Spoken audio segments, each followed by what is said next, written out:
පාරිභෝගිකයාගේ ජීවිතවලට දේපළවලට හානි වන ආකාරයේ භාණ්ඩ හා සේවා සැපයීමෙන් ආරක්ෂා කරන්නට අපිට තියෙන වගකීම. 1980 අංක 26 දරන පනත යටතේ සහ එහි සංශෝධන වලට යටත්ව නිකුත් කරලා තියෙන විශේෂ රෙගුලාසි යටතේ එතකොට ඒ සංගතක ඇත්තට මේකේ අඩංගුද? ඒ කියන ප්‍රමාණයන්ගෙන්ද අඩංගු කියන අපිට තහවුරු කරගන්න පුළුවන් වෙන්නේ ලේබලේ බලලා විතරක් නෙමෙයි.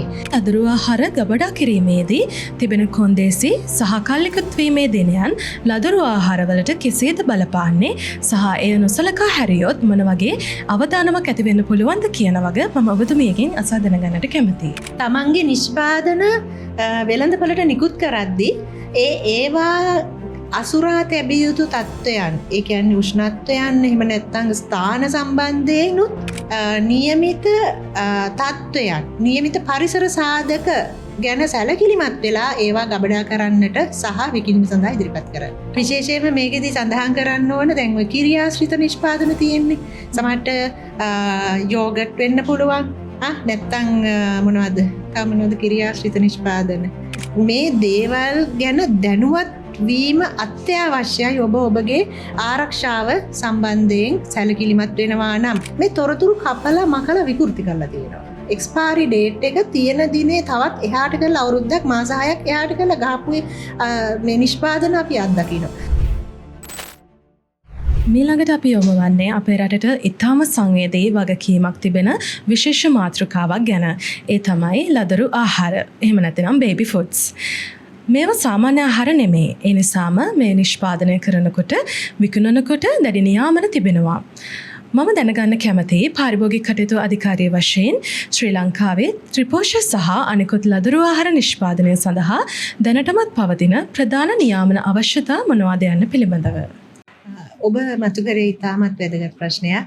ලදරුවන්ගේ දරුවන්ගේ ආහාර කියන්නේ ඒ වගේම ත්‍රිපෝෂ වැනි අත්‍යවශ්‍ය අපි කුඩා කාලයේදී අනිවාර්යයෙන්ම අපිට ලබා දෙන ආහාරය ත්‍රිපෝෂ කියන්නේ. ඉතින් මේ ත්‍රිපෝෂ වගේ ආහාරවල ගුණාත්මක භාවය සම්බන්ධයෙන් අපි මැදිහත් වීම මොකක්ද? ඇතරම් පාරිභෝගික අධිකාරියටත් විශේෂ වගකීමක් තියෙනවා. මම ඔබට අර ආරම්භයේදී කිව්වා පාරිභෝගිකයාගේ ජීවිතවලට දේපළවලට හානි වන ආකාරයේ භාණ්ඩ හා සේවා සැපයීමෙන් ආරක්ෂා කරන්නට අපිට තියෙන වගකීම. එතකොට මේ කුඩා දරුවා, ලදරුවා ඒ හැමෝමත් පාරිභෝගිකයෝ. ඒතකොට එයාගේ අයිතිවාසිකම් ආරක්ෂා කරන්නට මෙවැනි වූ හානිකර භාණ්ඩ වෙළඳපොළට එනවා නම් සමහරට ත්‍රිපෝෂ වෙන්න පුළුවන්, වෙනයම් වූ කිරි වර්ගයක් වෙන්න පුළුවන්. එයාට යම් හානියක් වෙනවා නම් මේ භාණ්ඩේ පරිභෝජනය තුලින් අනිවාර්යෙන් අපිටත් වගකීමක් තියෙනවා එයාව ආරක්ෂා කරන්න. ඉතින් නිරන්තරයෙන් පාරිභෝගික අධිකාරිය මේ භාණ්ඩවල ගුණාත්මක භාවය පරීක්ෂා කරන්නට කටයුතු කරනවා. නමුත් අපිටත් වඩා මං කිව්වේ අපි එක් නියාමන ආයතනයක් විතරයි මේ ශ්‍රී ලංකාව තුළ පිහිටවලා තියෙන අනිකුත් රාජ්‍ය ආයතන අතර. ඒතකොට ප්‍රධානම වගකීම මේ වගේ ළමයින්ගේ ආහාර, ඔය ත්‍රිපෝෂ වැනි ආහාර ඔබ කිව්ව විදිහට ප්‍රධාන වගකීම දරන්නේ ආහාර බලධරයා. 1980 අංක 26 දරන පනත යටතේ සහ එහි සංශෝධන වලට යටත්ව නිකුත් කරලා තියෙන විශේෂ රෙගුලාසි යටතේ ආහාර පනත යටතේ මෙන්න මේ වගේ දේවල් සම්බන්ධයෙන් විශේෂ මැදිහත් වීමක් කරන ප්‍රධාන වශයෙන් දරුවන්ගේ ආහාර අනිකුත් ආහාර සම්බන්ධව. විශේෂයෙන්ම ලදරු ආහාර ගැන කතා කරද්දී පෝෂණ සමතුලිතතාවය එහෙම නැත්නම් කම්පොසිෂන් එක නිවැරදිව තබා ගැනීම ඉතාම වැදගත් වෙනවා. මම ඔබතුමියගෙන් දැනගන්න කැමතියි ඇයි මේ කම්පොසිෂන් එක එහෙම නැත්නම් පෝෂණ සමතුලිතතාවය නිවැරදිව තබා ගැනීම තීරණාත්මක වෙන්නේ? ඒ වගේම නියාමන ආයතන කොහොමද මේක සාතික කරන්නේ? කුඩා පැලයක් ගහක පැලයක් මුලින්ම හැදීගෙන එන පැලේට අවශ්‍ය පෝෂක පදාර්ථ නොදුන්නොත් මොකද වෙන්නේ? ඒක වර්ධනයේ බාල වෙන්න පුළුවන්. එහෙම නැත්නම් ඒක මැරලා යන්නත් පුළුවන්. නේද? ඉතින් ඒ වගේ අපි මේ පැලයක් හදනකොට ඒකට ගානට වතුර දෙන්න ඕන. අවශ්‍ය පරිසර සාධක සකසන්න ඕන. ඒ වගේමයි මේ දරුවනුත්. දරුවන්ට අවශ්‍ය මූලික ගුණ, ඒ කියන්නේ පෝෂ්‍ය පදාර්ථ යම් ආහාරයක් තුල තිබිය යුතු මූලික පෝෂ්‍ය පදාර්ථ ටික නොතිබුණොත් ඒ අයගේ වැඩිමත් අර පොඩි පැලේ වගේම බාල වෙන්න පුළුවන්. එහෙම නැත්නම් ඒ අවශ්‍ය වර්ධනය නැති වුනහම වැඩිහිටි කාලයේ එයාලට ප්‍රශ්න උද්ගත වෙන්න පුළුවන්. නේද? අන්න ඒවා නිසා මේ ආහාර ගැන අපේ නියාමන ආයතනයක් හැටියට අපි මං ඉස්සෙල්ලා කිව්වා වගේ ඔබ ඉස්සෙල්ලා අහපු ප්‍රශ්නෙට දුන්න උත්තරේ වගේම අපි පරීක්ෂා කිරීම කරනවා. මේවායේ ශ්‍රී ලංකා ප්‍රමිතියට අනුකූලව මෙන්න මේ වගේ සංඝටක තිබිය යුතුයි පෝෂණ සංඝටක ඒවා තියනවද නැද්ද? රසායනාගාර පරීක්ෂාවන් තුලින් අපි නිරන්තර පරීක්ෂා කරලා ඒක ඔප්පු කරගන්න බලනවා. එහෙම නොතිබුණොත් අවශ්‍ය ක්‍රියාමාර්ග ගන්නවා. ඒ වගේමයි අපි නියාමන ආයතනයක් හැටියට රජයේ රසායනාගාර වලට නැත්නම් පුද්ගලිකාංශයේ හෝ රජයේ හෝ රසායනාගාර වලට මේ සාම්පල් යවලා ඔබ කියපු විදිහේ ආහාර වෙන්න පුළුවන් වෙන යම් හොදයක් වෙන්න පුළුවන් ඒ සාම්පල් යවලා පරීක්ෂා කරනවා. ඒගොල්ලෝ අර ලේබලේ දැන් අපි හිතමුකෝ නිෂ්පාදන ත්‍රිපෝෂ පැකට් එකක්ම කියමුකෝ. ඒ පැකට් එකේ ලේබලේ තියෙනවා මෙන්න මේ සංඝටක තියෙනවා කියලා. එතකොට ඒ සංඝටක ඇත්තට මේකේ අඩංගුද? ඒ කියන ප්‍රමාණයන්ගෙන්ද අඩංගු කියන අපිට තහවුරු කරගන්න පුළුවන් වෙන්නේ ලේබලේ බලලා විතරක් නෙමෙයි. මුලින්ම අපි තහවුරුවක් කරගන්න ඕන මේක රසායනාගාරයට යවලා ඇත්තටම මේ කියන සංඝටක මේ අනුපාත වලින් තියෙනවද? එහෙම තියෙනවද කියලා බලනකොට ඒක ඩීවියේට් වෙලාද නැත්නම් ඇත්තටම තියෙනවද කියන එක ඊට පස්සේ අපිට තහවුරුවක් දෙන්න පුළුවන් පාරිභෝගිකයාට. හරි මෙන්න මේක කිසිම ගැටලුවක් නැහැ පාවිච්චියේ. එනේ මේ වගේ පණිවිඩයක් තමයි පාරිභෝගික අධිකාරිය පාරිභෝගික ඔබට ලබා දෙන්නේ. බිලිඳු ආහාර නිෂ්පාදනය කරන එක විතරක් නෙමෙයි එය ගබඩා කිරීමේදීත් අප ඊටාම විශේෂ සැලකිල්ලක් දක්විය යුතුයි. විශේෂයෙන්ම ලදරු ආහාර ගබඩා කිරීමේදී තිබෙන කොන්දේසි සහ කල්ලිකුත් වීමේ දිනයන් ලදරු ආහාරවලට කෙසේද බලපාන්නේ සහ එය නොසලකා හැරියොත් මොන වගේ අවදානමක් ඇති වෙන්න පුළුවන්ද කියන වගේ මම ඔබතුමියගෙන් අසා දැනගන්නට කැමතියි. ඇත්තටම ලදරු ආහාර විතරක්ම නෙමෙයි ඕනෑම ආහාරයක් බොහෝ වෙලාවට අපි දකිනවා ඒ ආහාරවල ලේබලේ සඳහන් කරලා තියෙනවා මේම ආහාරය ගබඩා කර තැබිය යුතු උෂ්ණත්වය. අපි මස් මාළු තියන්නේ නැන්නේ නෝමල් දැන් ෆ්‍රිජ් එකක් ශීතකරණයක් ගත්තොත් ඒක ඩිෆ්‍රිසර් එකේ තියෙන. ඒ කොටසේ තියන්නේ. ඒ වගේ ඕනෑම ආහාරයක් සමහර වෙලාවට යම් උෂ්ණත්ව මට්ටම් වල තැබිය යුතු ඒවා තියෙනවා. එහෙම නැත්නම් දැන් මට හොඳ උදාහරණයක් තියෙනවා මම කියන්නම්. වරක් අපිට පැමිණිල්ලක් ආවා එක පාරිභෝගිකයෙක් බිස්කට් පැකට් එකක් විලදීගෙන ඒක බට වැඩිපුර අඩංගු මේ බිස්කට් එකක් කියමුකෝ. ඒ බිස්කට් එක මිලදීගෙන එයා ගිහිල්ලා ඒක පරිභෝජනයට ගත්තාම එයාට වෙනදා රස නෙමෙයි දැනෙන්නේ. එයා ඒ බිස්කට් එකම නිතරම මේ පරිභෝජනය කරන කෙනෙක්. එදා රසය දැන් නැහැ. ඊට පස්සේ එයා පරීක්ෂා කරන එක කල්ලිකුත් වෙලාද නැහැ. කල්ලිකුතන දිනේ තව ඉස්සරහට තියෙනවා. හැබැයි රසය වෙනස්. පස්සේ අපිට පැමිණිල්ල ලැබුණා පස්සේ අපි ගිහිල්ලා වෙනසල් පරීක්ෂා කරා. මේ ව්‍යාපාරික මහතා ඒ බටර් අඩංගු කරලා නිෂ්පාදනය කරලා තියෙන මේ බිස්කට් එක ගබඩා කරලා තියෙන්නේ හොඳට ඉරාවුව වැටෙන තැන.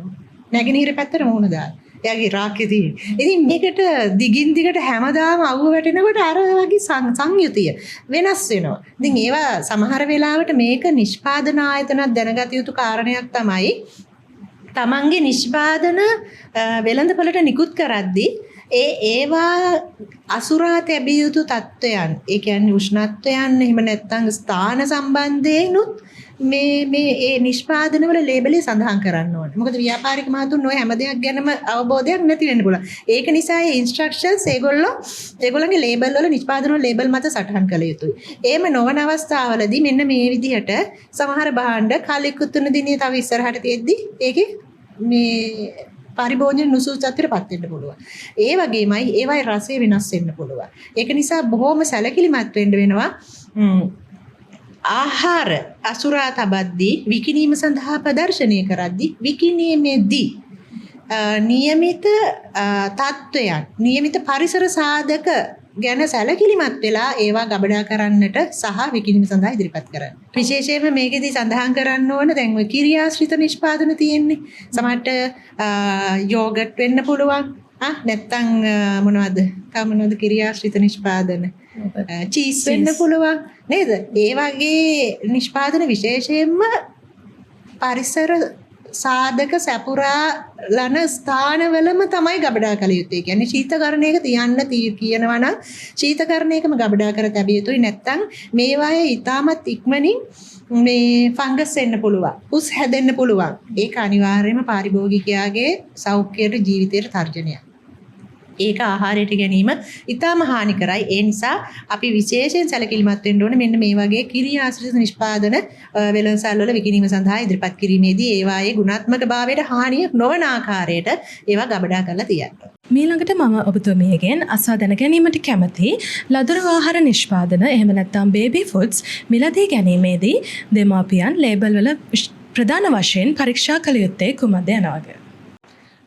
මේකෙදි මම පොඩි කාරණයක් ඔබ හැමතෙම පොදුවේ කියන්නම් පාරිභෝගික ඔබට හැමෝටම ඔබ පාරිභෝගිකයෙක් නෙමෙයි පාරිභෝගිකයට එහා ගිය මම ඒකට ඇඩ්ජෙක්ටිව් එකක් දාන්නම් අවබෝධාත්මක පාරිභෝගිකයෙක් වෙන්න ඕන. මොකද මේ දේවල් ගැන දැනුවත් වීම අත්‍යවශ්‍යයි ඔබ ඔබගේ ආරක්ෂාව සම්බන්ධයෙන් සැලකිලිමත් වෙනවා නම් අවබෝධාත්මක පරිභෝජනයක් ගැන තමයි අපි කතා කරන්නේ. මොකද භාණ්ඩ සේවා මිලදී ගන්න ඒවායේ ගුණාත්මක භාවයන් ඒවායේ ලේබලේ තියෙන තොරතුරු මොනවද ඒවා අනිවාර්යෙන් හොයලා බලන්න ඕන කියවන්න ඕන ඔබ මිලදී ගන්නට කලින්. මොකද පළමුව මේ හානිකර නිෂ්පාදනයක් අපි මිලදී ගත්තොත් සමහර වෙලාවට නිෂ්පාදන තියෙනවා මේවායේ මේ තොරතුරු අපි අත්දැකීමෙන් මම මේ කියන්නේ අපිට ලැබෙන පැමිණිලි නැත්නම් වෙළඳපොළ විමර්ශනවලදී අපි එලි කරගත්ත දේ මේ තොරතුරු කපලා මකලා විකෘති කරලා තියෙනවා. එක්ස්පයරි ඩේට් එක තියෙන දිනේ තවත් එහාට කරලා අවුරුද්දක් මාස 6ක් එහාට කරලා ගහපුවේ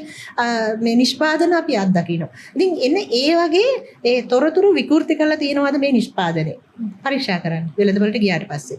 ඊට පස්සේ සමහර ඒවා තියෙනවා සාමාන්‍යයෙන් අර ඔය විශේෂයෙන් අර අපි ඉස්සෙල්ලා කතා කරා වගේ මේ කිරියාශ්‍රිත නිෂ්පාදන ඒ එක්ස්පයර් වුණාම ඒවා ටිකක් පිම්බිලා වෙනස් වෙලා තියෙනවා. හැඩේ වෙනස් වෙලා. පාට වෙනස් වෙලා නේද? සමහරට ඒකෙන් එන ගන්ධය ඒක වෙනස් වෙලා. අන්න ඒවා ගැන විශේෂයෙන් පාරිභෝගිකව ඔබ සැලකිලිමත් වෙන්න. ඉතින් මොකද හේතුව මෙච්චර මේක කියන්නේ ඔබ ඒක මෙලදී ගත්තට පස්සේ ඔබයි පළමුව මේ හානිකර නිෂ්පාදනයට ගොදුරු වන්න. ඔබට යන්න පුළුවන් නියාමන ආයතන වලට. ඔබට යන්න පුළුවන් ශ්‍රී ලංකා පොලිසියට. එහෙම නැත්නම් වෙනත් ආයතනයකට ගිහලා පැමිණිලි කරන්න පුළුවන්. හැබැයි පැමිණිලි කරන්න යන්නේ ඔබ ගොදුරක් බවට පත් වෙලානේ. ඒ ගොදුරක් බවට පත් වෙන එකෙන් බේරෙන්න නම් ඔබගේ අවබෝධාත්මක පරිභෝජනය conscious consumer කියලා අපි කියනවා. ඒක ඉතා වැදගත්. ඒ වගේමයි ඉතා වැදගත් නීතියක් සකසලා ප්‍රකාශයට පත් කරලා තියෙනවා ආහාර පනත යටතේ මේ වන විට විශේෂයෙන්ම පාරිභෝගිකයන්ට තමන් මිලදී ගන්නා භාණ්ඩයේ ලුණු ප්‍රමාණය, සීනි ප්‍රමාණය සහ මේදය මේ තොරතුරු තුන අපි මේකට කෙටියෙන් අඳුන ගන්න ලේසියට අපි කියන්නේ ට්‍රැෆික් ලයිට් සිස්ටම් එක කියලා. ඒ තියෙන කලර්ස් ටිකමයි තියෙන්නේ. ඉතින් එන්නේ ඒවා පරීක්ෂා කරලා බලලා අධික ලුණු, අධික මේදය, අධික සීනි රහිත භාණ්ඩ ඔබට මිලදී ගන්න පුළුවන්. රසයටම වහල් වෙන්න එපා. අපි ඉල්ලා සිටින්නේ ගුණාත්මක භාණ්ඩ මිලදී ගන්නට මේ රජයේ නියාමන ආයතන විසින් සකසලා තියෙන ඔබගේ ආරක්ෂාව සම්බන්ධයෙන්ම සකසලා තියෙන නීති රීති ගැන සැලකිලිමත් වෙලා ඒ දේවල් වෙළඳපොලේ හැසිරෙන්න කියන එක තමයි අපි දෙන පණිවිඩය. ඒ වගේම තමයි පාරිභෝගික ඔබ ඒ ලේබල් වල මේ නිෂ්පාදනවල ලේබල් මත ඒ අදාළ නිෂ්පාදනයේ නිෂ්පාදකයාගේ නම ලිපිනය. ඒ වගේම දුරකථන අංක, ඒගොල්ලන්ගේ ලිපිනයන් සහ වෙබ් අඩවියක් තියෙනවා නම් ඒ කොහොම හරි අපිට අවශ්‍ය වෙලා තියෙන්නේ පාරිභෝගික අධිකාරී පනත යටතේ නීතියක් ප්‍රසිද්ධියට පත් කරලා තියෙනවා ලේබලේ තිබිය යුතු තොරතුරු. එතකොට මෙන්න මේ කියන අවශ්‍යතාව ටිකත් අනිවාර්යයෙන්ම ලේබලේ මත තියෙන්න ඕනේ. හේතුව යම් ආකාරයක ප්‍රශ්නයක් උද්ගත වුණොත් අපි දෙන උපදෙස තමයි ඔබ පාරිභෝගිකයට ඉස්සෙල්ලාම ඔබ කතා කළ යුත්තේ අදාළ නිෂ්පාදන ආයතනය සමග. ඉතින් ඒ සඳහා ඒගොල්ලන්ගේ හොට්ලයින් එකක් එහෙම නැත්නම් සම්බන්ධ කරගත හැකි දුරකථන අංකයක් ලිපිනයක් අනිවාර්යයෙන්ම ලේබලේ මත මුද්‍රණය කරලා තියෙන්න ඕන. ලදරු ආහාර සම්බන්ධයෙන් කතා කරනකොට දෙමාපියන්ට තමයි විශේෂයෙන්ම ගැටලු හෝ ආරක්ෂක ගැටලු තියෙන්න පුළුවන්. මම ඔබතුමියගෙන් දැනගැනීමට කැමතියි කොහොමද එවැනි ආකාරයේ ගැටලු එහෙම නැත්නම් ආරක්ෂක ගැටලු වාර්තා කරන්නේ කියලා. දෙමාපියන්ට තමන්ගේ දරුවන් වෙනුවෙන් මිලදී ගත්ත යම් භාණ්ඩයක් සම්බන්ධයෙන් ගැටලුවක් ඇති වුණොත් ඒක පරිභෝජනයේ නුසුදුසු තත්ත්වයක තියෙනවා නම් ඔබට පැමිණිලි කර හැකි පාරිභෝගික අධිකාරියට. ඒකෙදි විශේෂයෙන්ම අපගේ හදිසි ඇමතුම් ඒකකයක් තියෙනවා 1977 අපේ කෙටි දුරකථන අංකය. ඒ 1977 ඔස්සේ ඔබට අහවල් ස්ථානයේ මෙන්න මේ වගේ ඒ ස්ථානයේ මම මේ වගේ භාණ්ඩයක් මිලදී ගත්තා. ඒක ගෙදර ගෙනහිල්ලා බලනකොට ඒකේ පුස් තියෙනවා. නැත්තම් පරිභෝජනය කරන්න සුසත් නැහැ. ඒකේ වෙනම 아무තු ගඳක් එනවා. මොකක් හරි ප්‍රශ්නයක් තියෙනවා. කියලා Tamanට හැඟෙනවා නම් ඒ ස්ථානයේ විස්තරත් එක්ක අපිට පැමිණිලි කරන්න පුළුවන්. එහෙම නැතිනම් සමහරට ඔබ මිලදී ගත්ත භාණ්ඩය සම්බන්ධයෙන් ඔබ තෘප්තියට පත්වන්නේ නැහැ. ඒ ගෙවූ මුදල සම්බන්ධයෙන් ඔබට සාධාරණයක් ඉටු වෙලා නැහැ. එතනදී ඔබ පුද්ගලික සහනයක් අපේක්ෂාවෙන් පැමිණිල්ලක් පාරිභෝගික අධිකාරියට කරන්න හිතනවා වෙන්න පුළුවන්. අන්න ඒ වගේ වෙලාවට ඔබට කොළඹ ප්‍රධාන කාර්යාලයටම පැමිණිලි කරන්න අවශ්‍ය වෙන්නේ නැහැ. අපි ඉස්සෙල්ලා සඳහන් කළා වගේම අපේ දිස්ත්‍රික් ශාඛා කාර්යාල තියෙනවා. ඒ දැන් අපි අනුරාධපුරයේ දිස්ත්‍රික්කේ නම් මේ සිද්ධිය වෙන්නේ. ඒ අනුරාධපුරයේ ඉන්න පාරිභෝගිකයාට අනුරාධපුර දිස්ත්‍රික් ලේකම් කාර්යාලයේ අපේ පාරිභෝගික කටයුතු කරන අධිකාරියේ ශාඛා කාර්යාලයට ගිහිල්ලා ඔබගේ පුද්ගලික පැමිණිල්ල සහන අපේ පුද්ගලික සහනයක් අපේක්ෂාවෙන් කරන පැමිණිල්ල ලිඛිතව ඒ වගේම ඒ පැමිණිල්ලට අදාළ භාණ්ඩය හෝ සේවාව මිලදීගත් බිල්පතක් නිකුත් කරනවානේ. සෑම මිලදී ගැනීමකටම බිල්පතක් නිකුත් කළ යුතුයි පාරිභෝගික අධිකාරී පනතට. ඒකත් නීතියක්.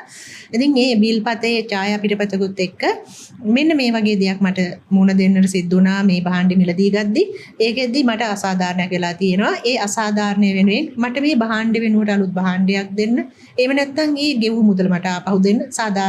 සාධාරණ අසාධාරණ කළාන. ඒ ගෙවු මුදල ආපසු ලබා දෙන්න නැත්නම් කුමන හෝ සහනයක් ඉල්ලන්න ඔබට අයිතිය තියෙනවා. එතකොට අපි කරන්නේ ඒ අදාළ පාර්ශව කැඳවලා සාකච්ඡා කරලා මොකද යමෙක් කියන දේ ඇත්තද කියලා තහවුරු කර ගැනීමත් නීතියෙන් අපිට වගකීමක් තියෙනවා. එයා බොරු කියන්න පුළුවන්. නේද? යම් කෙනෙක් බොරු ඒ වගේ පැමිණිලිත් අපිට එනවා.